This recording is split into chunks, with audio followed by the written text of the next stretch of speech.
삼촌 라반과 불편한 관계를 푼 야곱은 이제 고향 가나안 땅을 향해 나아갑니다. 4명의 아내와 그들이 낳은 자녀들, 그리고 그동안 모은 모든 가축들을 이끌고 20년 전에 도망치듯이 떠나와야만 했던 그렇게 그리워하던 아버지의 집으로 돌아가게 됩니다. 그런데 이런 야곱에게 마음에 걸리는 것이 하나가 있었습니다. 그것은 삼촌 라반과의 불편한 관계는 풀었지만 형을 속이고 장자권과 축복권을 빼앗아 도망치듯이 떠나야 했던 그 과거, 아직 형과 풀지 못한 갈등이 그 발목을 붙잡고 있는 것입니다. 다시 말해 어찌 보면 삼촌 라반과의 관계보다 더 불편한 형 에서와의 이 풀지 못한 불편한 관계가 남아 있는 것이죠. 20년 전에 자신이 형을 속여서 장자권과 축복권을 빼앗은 일로 자신을 향해 복수의 칼을 갈고 있을 형을 생각만 하면 너무너무 무섭고 두려운 것이죠. 또한 20년 전에 형을 피해 도망칠 때에 어머니 리브가가 야곱에게 이런 말을 했었습니다. 창세기 27장 45절에 보면 내 형의 분노가 풀려 내가 자기에게 행한 것을 잊어버리거든 내가 곧 사람을 보내어 너를 거기서 불러오리라 어찌 하루에 너희 둘을 이루랴. 그러니까 형이 마음을 풀면 다 잊어버리면 사람 보내가지고 너를 불러오겠다라고 했는데 20년 동안 어머니가 사람을 안 보내셨어요. 물론 그 중간에 어머니가 돌아가셨지만 어머니가 사람을 보내오지 않으셨어요. 이 말이 뭘 의미하는 거죠? 형의 분노가 아직도 풀리지 않았을 것이라고 야곱은 생각할 수밖에 없는 거죠. 그렇다고 라반에게 다시 돌아갈 수는 있습니까? 야곱과 라반이 헤어지기 전에 우리 지난주에 나누었던 것처럼 평화 조약을 맺잖아요. 근데 그 평화 조약을 맺으면서 서로 어떻게 하기로 했습니까? 창세기 31장 52절을 보면 이 무더기가 증거가 되어 이 기둥이 증거가 되나니 내가 이 무더기를 넘어 내게로 가서 해하지 않을 것이요 네가 이 무더기 이 기둥을 넘어 내게로 와서 해하지 아니할 것이라. 두 사람이 서로 약속했어요. 경계로 삼은 이 돌무더기를 서로가 넘어가지 않기로 이미 약속을 했습니다. 그러니까 어때요? 야곱이 그 경계를 넘어서 라반에게 돌아갈 수도 없는 거예요. 무엇보다도 하나님께서 그 형을 피해서 하란으로 도망칠 때 베델에서 야곱을 만나 주시면서 이런 말씀을 하셨습니다. 창세기 28장 15절에 보면 내가 너와 함께 있어 내가 어디로 가든지 너를 지키며 너를 이끌어 이 땅으로 돌아오게 할지라 내가 내게 허락한 것을 다 이루기까지 너를 떠나지 아니하리라. 하나님이 뭐라고 말씀하셨습니까? 너를 이끌어 이 땅으로 돌아오게 하겠다, 이 말씀을 하셨어요. 그러니까 하나님 반드시 야곱을 이끌어서 가나안 땅으로 데려가실 거예요. 그러니까 야곱은 반드시 아버지의 집으로 이 가나안 땅으로 돌아가야 했습니다. 그런데 그가 과거에 형에게 저지른 그 일 때문에 복수의 칼을 갈고 있을 형이 너무 무섭고 두려운 겁니다.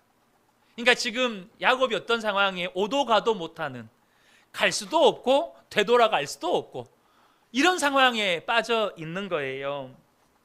야곱에게 있어서 이 에서와의 갈등은 삼촌 라반과의 갈등과는 비교도 안 되는 이 복잡하고 어려운 갈등입니다. 그런데 여러분, 우리 인생도 마찬가지예요. 우리가 다 겉으로는 아무렇지 않은 것처럼 그렇게 살아가지만 그 속사정을 들여다보면 인간관계가 복잡하고 마치 얽히고 설킨 실타래처럼 도무지 어디서 어떻게 풀어야 할지를 모르겠는 그런 갈등 관계도 있습니다. 가정이나 직장에서 혹은 과거의 누군가와 도무지 용서나 화해가 안 되는 관계도 있고 마음속에는 그 사람을 향한 두려움이나 분노를 품고 있는 그런 관계도 있습니다. 성도들 중에는 과거에 누군가로부터 받은 상처를 마음에 품고 사는 분들도 있어요. 그런데 여러분, 중요한 사실은 이 갈등이나 혹은 이 상처를 해결하지 않으면 미래로 나아가는 일에 혹은 새로운 인간관계를 맺는 일에 있어서 굉장한 장애물이 됩니다. 앞으로 나아가지를 못해요. 미래를 열지 못합니다. 새로운 인간관계를 맺어도 언제나 그 상처가 나를 붙잡고 있기 때문에 이 새로운 인간관계에 한계가 생깁니다. 본문의 야곱도 그런 사람이죠. 형 에서에 대한 이 불안과 두려움이 야곱 안에서 점점 커져만 가고 있어요. 그러니까 앞으로 나아가지도 못하겠고 뒤로 돌아가지도 못하겠고 정말 미치겠는 거죠. 한마디로 그런 상황인 겁니다. 그러니 야곱이 어떻게 하겠습니까? 하나님 앞에 마음속으로 간절히 기도할 수밖에 없는 것입니다. 하나님, 다시 아버지 집으로 돌아가기는 해야겠는데 아직도 형은 마음을 풀지 않고 복수의 칼을 갈고 있습니다. 하나님, 그런 형이 너무 두렵습니다. 형 마음 좀 풀어주세요. 형에게 용서받게 해주세요.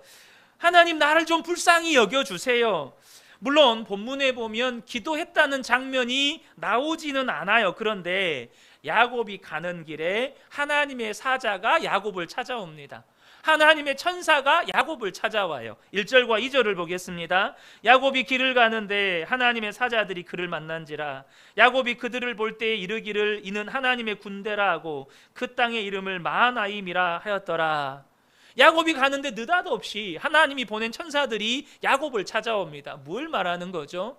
야곱이 그 형 에서가 너무너무 두려우니까 대놓고 어디다 제단을 쌓고 기도하지는 않지만 하나님 앞에 간절히 기도하는 거예요. 하나님, 제발 좀 도와주세요.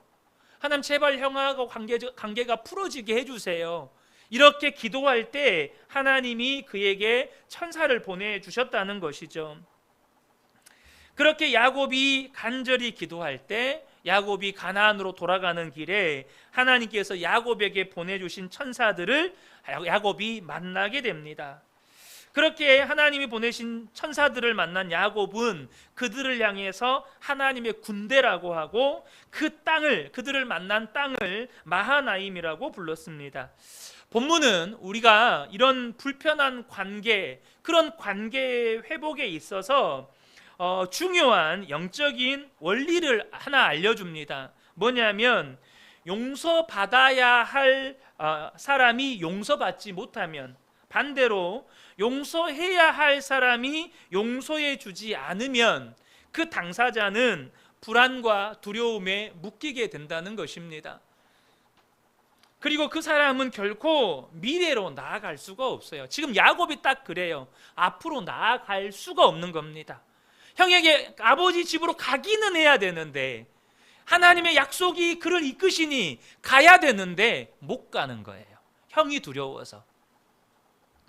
늘 이렇게 과거에 묶이게 된다는 거죠. 그런 의미에서 여러분, 인생의 가장 큰 기쁨과 행복은요, 용서받고 용서하는 일입니다. 여러분, 우리가 왜 자유하게 됐습니까? 하나님이 예수 그리스도의 십자가를 통해서 우리를 모든 죄에서 용서해 주셨기 때문입니다. 그래서 우리가 자유를 누리게 될 수 있었던 것입니다. 그러면 여러분, 이러한 용서와 화해의 첫걸음, 그 첫 단추는 뭘까요? 바로 기도라는 것입니다. 첫 번째가 바로 기도라는 거예요.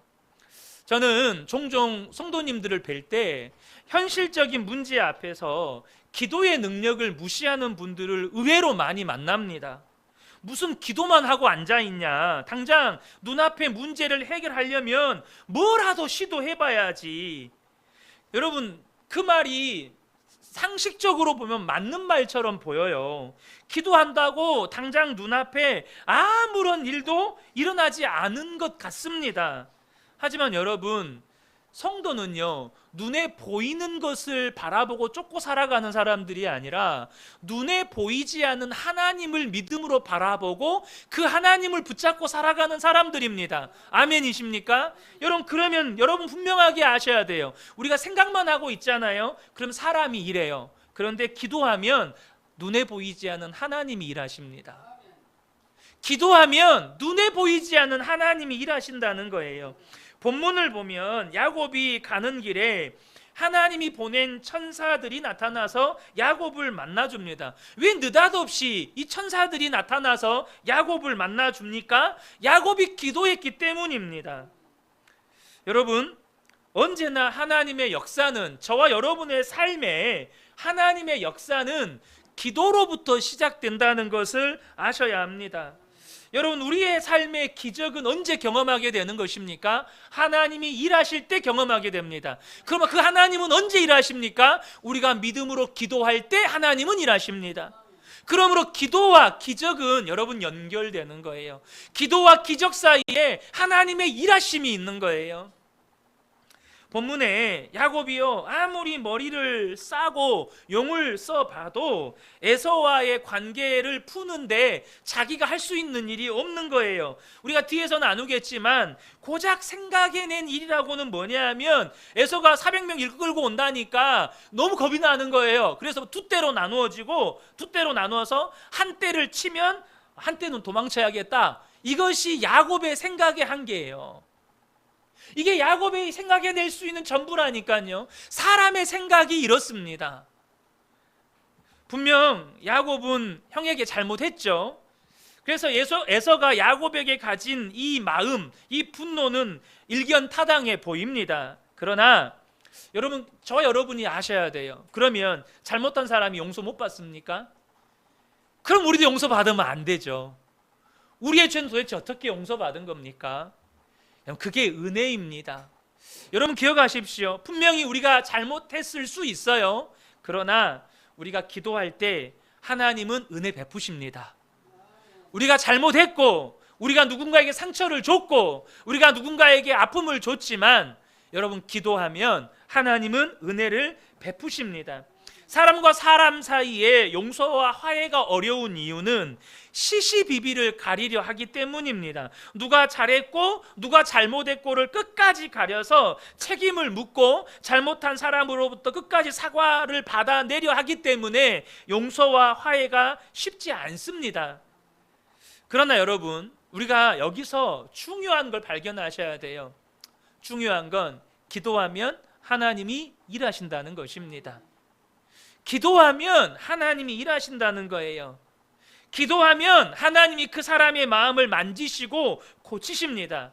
그래서 좀 신기하게도요, 기도한 사람, 그러니까 하나님께 은혜 받은 사람이 잘못 안 해도 먼저 사과를 합니다.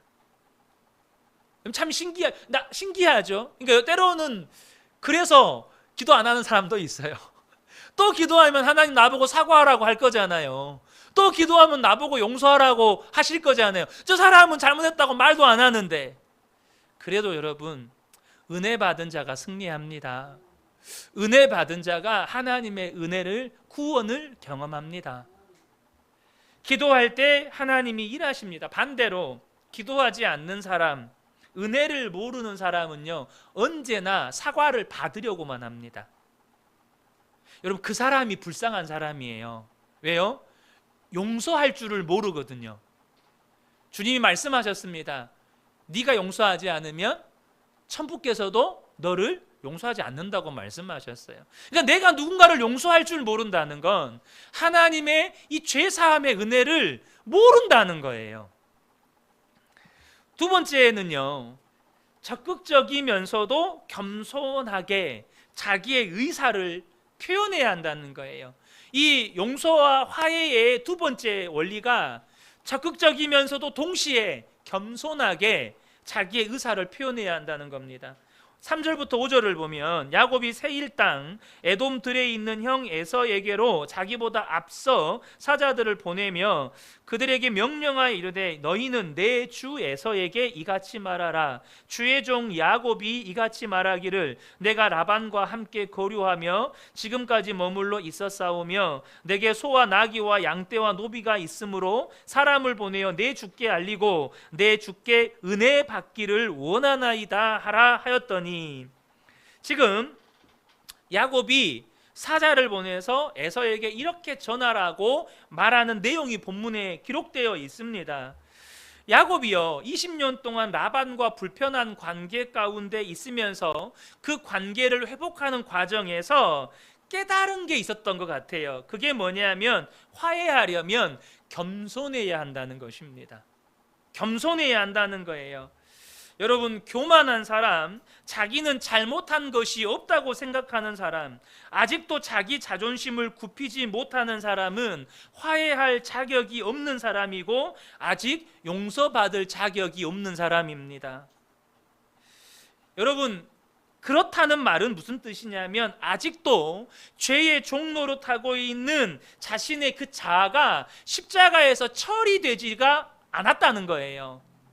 자기는 여전히 잘못한 게 없고 자기는 여전히 자기는 자존심을 굽히지 않아요. 그 말이 뭔 뜻이죠? 여전히 그 자존심을 붙잡고 있는 자아가 생생하게 살아있다는 것입니다. 이런 표현이 죄송하지만 그분은 아직도 더 고생을 하셔야 될 분이에요. 왜냐하면 그분은 아직도 육신의 종로로 가고 있기 때문입니다.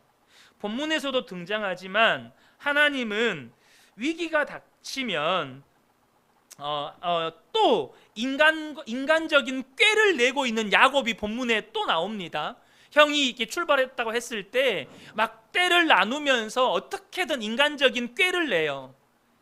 여러분, 하나님께서는 그런 교활한 야곱, 그런 야곱의 육신의 본성을 다루시기 위해 야곱을 계속 고생시킵니다.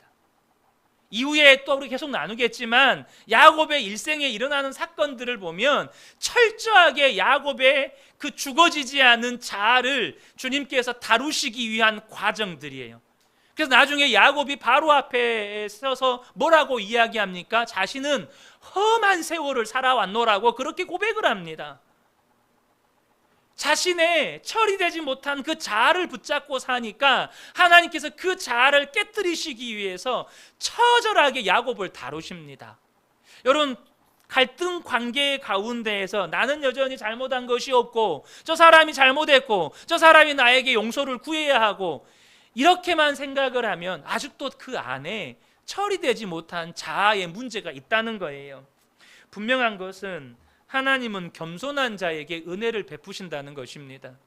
잠언 3장 34절을 보면 진실로 그는 거만한 자를 비웃으시며 겸손한 자에게 은혜를 베푸시나니, 이사야 29장 19절에 보면 겸손한 자에게 여호와로 말미암아 기쁨이 더하겠고 라고 말씀합니다.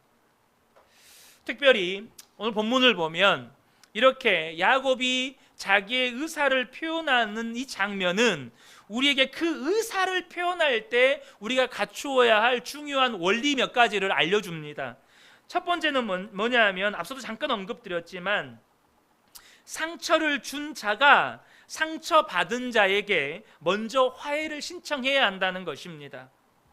야곱은 분명 20년 전 형 에서에게 깊은 상처를 안겨줍니다. 그런데 그렇다면 야곱이 먼저 가서 사과하고 용서를 구해야 한다는 것입니다. 그래서 사람들을 보내서 형 에서에게 먼저 손을 내미는 거예요. 중요한 것은 정면 돌파예요. 그냥 가서 부딪히는 것입니다. 그런데 오늘 보면 야곱을 보면 두렵고 불안한 마음 때문에 직접 가지는 못하고 사람을 내세워서 화해를 시도합니다. 아니, 당사자들의 문제인데 당사자들이 해결을 해야지 사람 보내가지고 화해를 신청하는 거예요. 뭐죠? 야곱이 여전히 비겁하고 여전히 다른 사람은 죽어도 나는 못 죽겠다, 그런 마음을 가지고 있는 거예요. 다른 사람은 죽어도 나는 못 죽겠다는 거예요. 두 번째는요, 태도인데요. 야곱이 에서를 깍듯하게 대하고 있다는 것입니다. 야곱이 형 에서를 대할 때 오늘 본문을 보면 내 주 에서라고 표현합니다. 그리고 자신을 향해서는 주의 종 야곱이라고 표현하는데요. 그건 뭘 의미하는 거죠? 야곱이 에서 앞에 납작 엎드렸다는 것이에요. 여러분, 고개를 뻣뻣이 들면 화해가 안 됩니다. 나는 잘못한 것이 없어. 근데 그래도 너랑 관계가 불편하니까 우리 좀 풀어보자. 여러분 절대 화해 안 됩니다. 화해하고 싶다면 자존심을 죽여야 한다는 것입니다. 상대방을 이기려고 하면 절대 화해가 안 됩니다. 상대방을 존중히 여기고 내 자존심을 내려놓아야 한다는 거죠. 세 번째는요, 이 화해의 목적이 순수해야 한다는 거예요. 다시 말하면 관계 회복 그 자체가 목적이어야 한다는 것입니다. 오늘 5절을 보면요, 야곱이요, 자신이 20년 동안 많은 재산을 모았다는 것을 에서에게 알립니다. 여러분, 왜 이 사실을 알릴까요? 내가 20년 동안 많은 재산을 모았습니다. 이 소식을 왜 알리겠습니까? 지금 에서의 모든 재산은 아버지 이삭으로부터 받은 겁니다. 그런데 보세요. 20년 전에 아버지가 비록 야곱에게 속았다고는 하지만 그 모든 장자권과 축복권을 누구에게 줬어요? 야곱에게 줬습니다. 그러니까 쉽게 말하면 유언장은 모든 재산을 야곱에게 물려준다고 써놨어요. 자, 그런데 20년 만에 야곱이 돌아왔어요. 상처도 상처지만 그 유언장 내밀면서 아버지가 나한테 이 모든 재산 나한테 주기로 하지 않았냐, 재산 내놔라 라고 하면 어떻게 되죠? 이 관계가 너무 복잡한 거예요. 도무지 화해의 여지가 없는 거예요. 그런데 야곱이 뭐라고 이야기합니까? 나에게 재산이 많습니다. 저는 형님께 그 어떤 아버지의 유산을 요구하지 않을 것입니다. 다만 형님께 은혜 받기만을 원합니다. 형님께 용서받고 형님과 화해하기만을 원합니다. 이게 5절의 이야기입니다. 제가 바라는 건 형님께 용서받기 원하고 형님과 관계가 회복되기 원합니다. 이것이 야곱이 말한 본래 야곱의 말의 취지였습니다. 대부분의 사람들이 화해가 어려운 것은 화해 이면에 이해관계가 얽혀있기 때문입니다.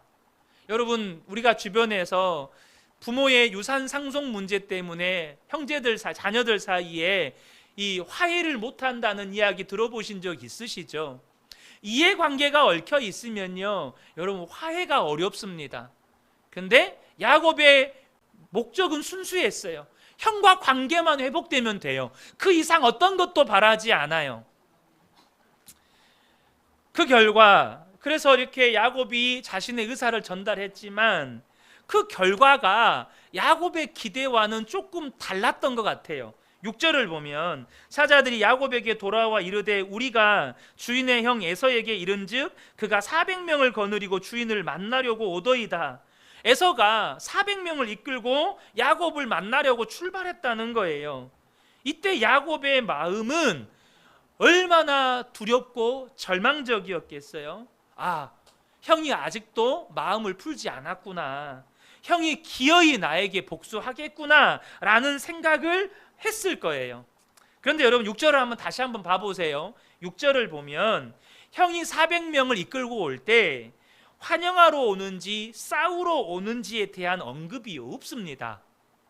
그냥 400명을 이끌고 왔다고만 되어 있지 뭐 무기를 들고 우리를 공격하려고 지금 막 그 분노에 가득 차가지고 우리 주인님을 막 어떻게 해치려고 오고 있습니다. 이런 말이 없어요. 그냥 400명을 이끌고 왔다는 말밖에 없어요. 그런데 이 사실을 보고 야곱이 미리 겁을 먹은 거예요.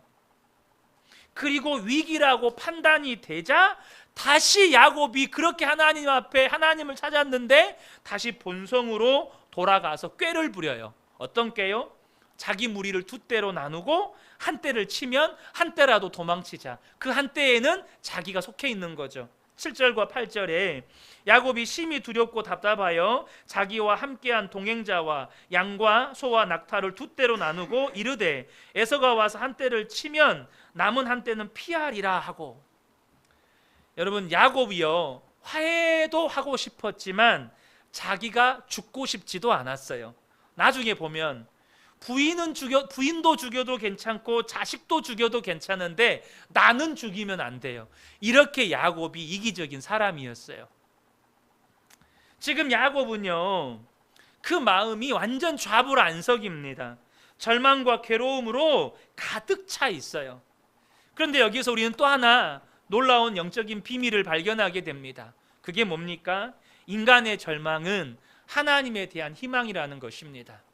인간에게 소망이 단 하나도 없을 때, 그때 비로소 희망 되시는 하나님을 바라보게 된다는 거예요.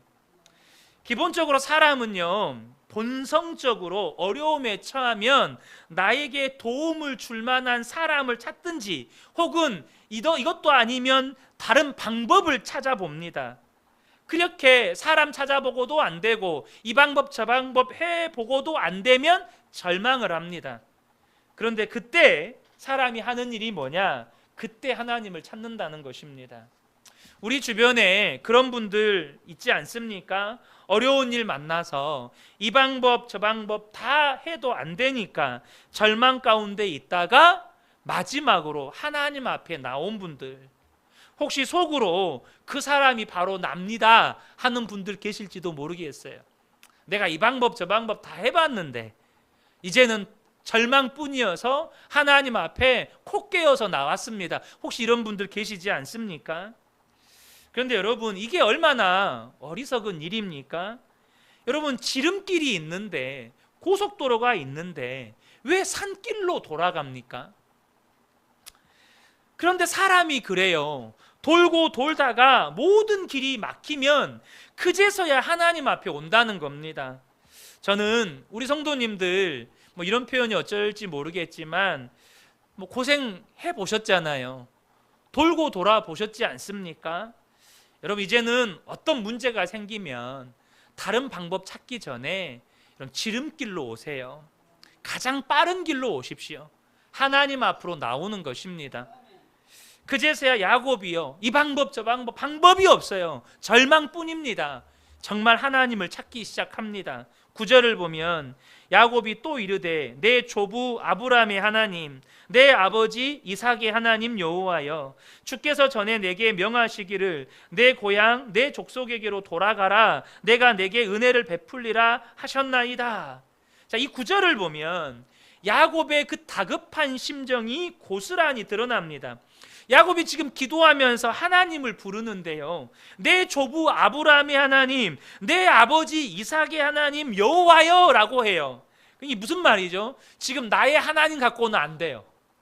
지금 하나님을 찾아야 얼마나 다급한지 나의 하나님 갖고는 안 돼. 그러니까 할아버지의 하나님도 찾아야 되고 아버지의 하나님도 찾아야 되는 거예요. 할아버지 하나님도 오셔야 되고 아버지 하나님도 오셔가지고 할아버지를 도와주셨던 것처럼 아버지를 도와주셨던 것처럼 나도 반드시 도와주셔야 된다고.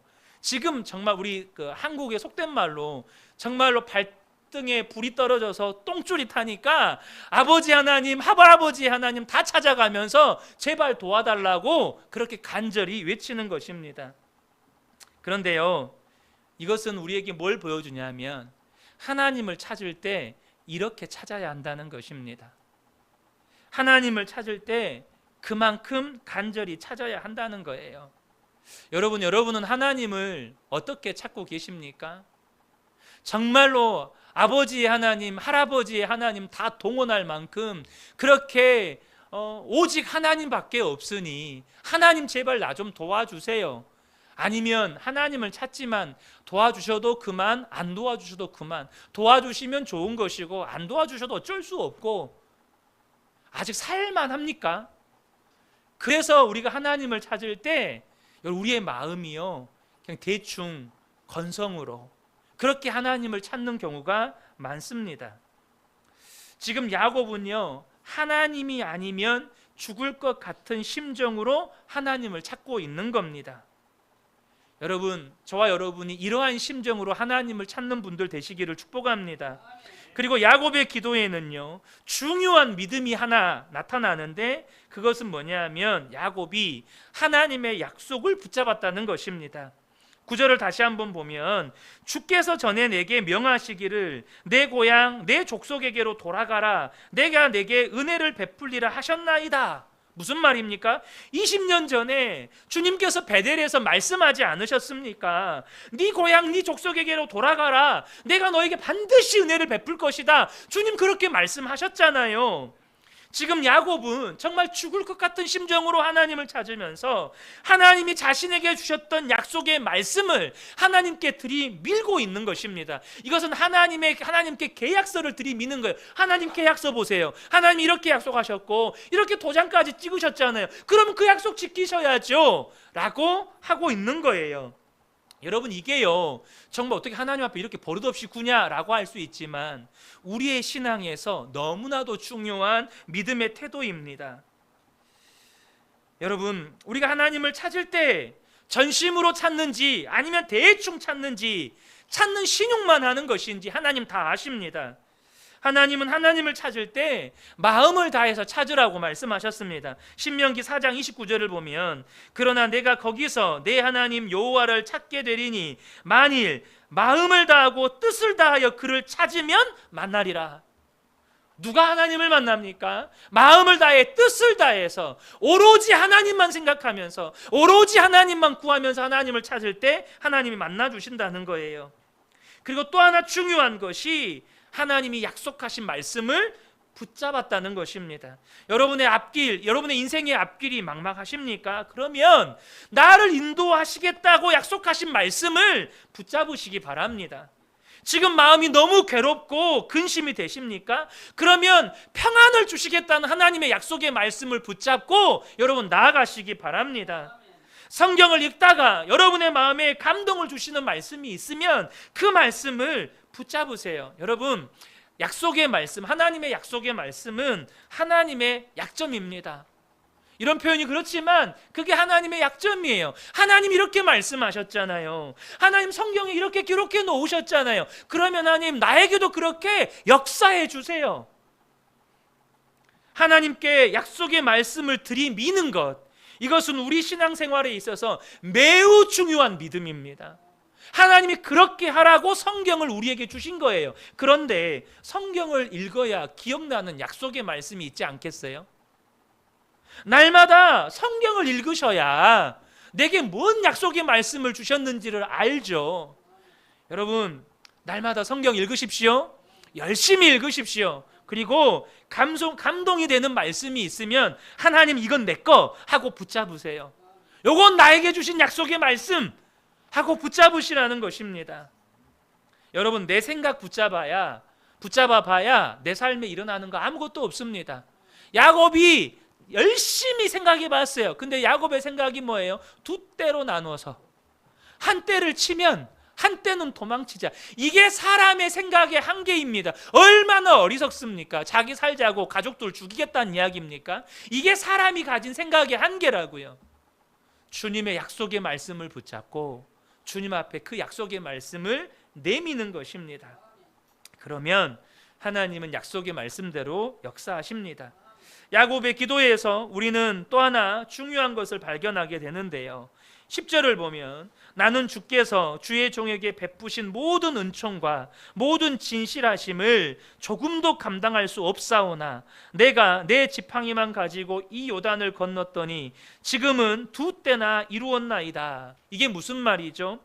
그것은 바로 하나님 앞에서 자신의 무능함을 철저하게 인정하고 있다는 것입니다. 나는 하나님께서 베푸신 은총과 진실하심을 조금도 감당할 수 없는 전적으로 무능한 사람입니다.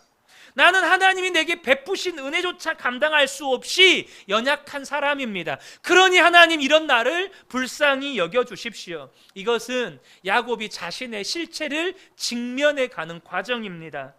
하나님 없이 나는 아무것도 할 수 없다는 것을 아는 것, 자신의 전적인 타락과 전적인 무능함을 발견하는 사람이 은혜에 대한 영적인 갈망이 생깁니다.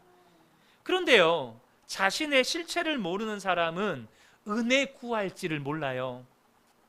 자신의 실체를 모르면 은혜에 대한 갈망이 안 생깁니다.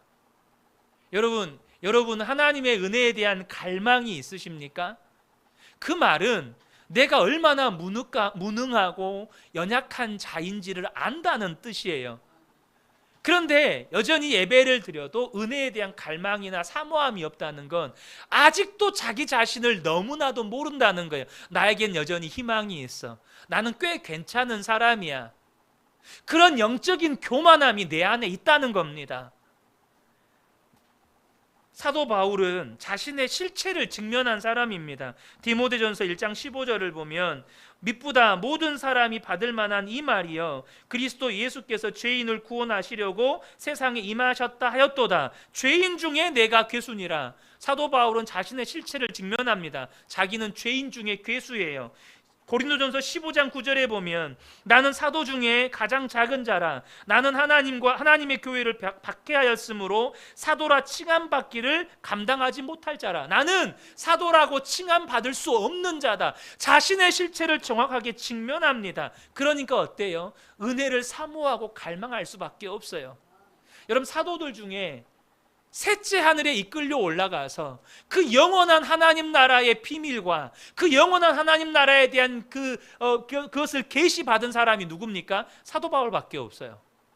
천사들조차도 흠모했던 그 하나님 나라의 비밀을 계시받은 사람은 사도 바울밖에 없어요. 왜 그런 은혜를 경험하죠? 은혜에 대한 갈망이 있기 때문입니다. 그런 은혜를 경험하고 나니까 사도 바울이 이런 고백을 해요.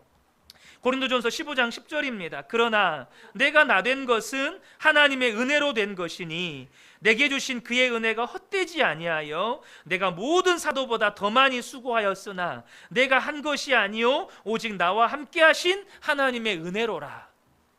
은혜가 헛되지 않으니까, 그 은혜를 경험하고 나니까 그 어떤 사도보다 더 위대한 일들을 했을 뿐만 아니라 그 일을 하고도 사도 바울이 뭐라고 고백하냐면 하나님의 은혜 때문입니다. 그러니까 은혜가 사도 바울의 삶을 완전히 사로잡는 거예요.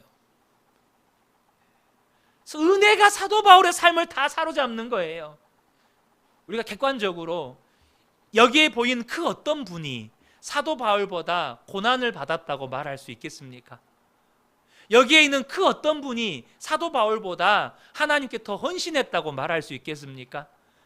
근데 사도 바울이요, 내게 주신 하나님의 은혜가 헛되지 아니하여 내가 이 모든 것을 감당했을 뿐만 아니라 하나님의 은혜 때문이다, 하나님의 은혜 때문이다, 이 고백을 합니다. 얼마나 그 은혜가 사도 바울의 삶에 충만했으면 이 고백을 합니다. 이것이 저와 여러분의 고백이 되기를 축복합니다. 결국 하나님은 야고보의 기도에, 그런 야곱의 간절한 기도에 응답하십니다. 12절에 주께서 말씀하시기를 내가 반드시 내게 은혜를 베풀어 내 씨로 바다에 셀 수 없는 모래와 같이 많게 하리라 하셨나이다. 저는 우리 모든 성도님들이 오늘 본문의 야곱과 같이 나의 간절한 기도에 응답해 주시는 은혜를 경험하시기를 축복합니다. 분명 우리가 인생을 살아가다 보면 정말 해결하기 쉽지 않은 그런 불편한 관계, 인간관계의 갈등을 경험합니다. 그러나 더 중요한 게 있습니다. 주님은 우리에게 화목하게 하는 직분을 주셨다는 것입니다. 고린도후서 5장 18절입니다. 모든 것이 하나님께로서 났으며 그가 그리스도로 말미암아 우리를 자기와 화목하게 하시고 또 우리에게 화목하게 하는 직분을 주셨으니, 여러분, 우리는 화목하게 하는 직분을 받은 자들입니다. 그렇다면 여러분, 이제 다른 그 무엇을 떠나서 여러분 자신이 미래로 나아가기 위해서라도, 과거에 붙잡혀 있지 않고 앞으로 나아가기 위해서라도 야곱과 같이 불편했던 그 모든 관계들이 오늘 주신 말씀에 순종함으로 온전히 회복되어지는 은혜를 누리시기를 예수님의 이름으로 축복합니다. 아멘.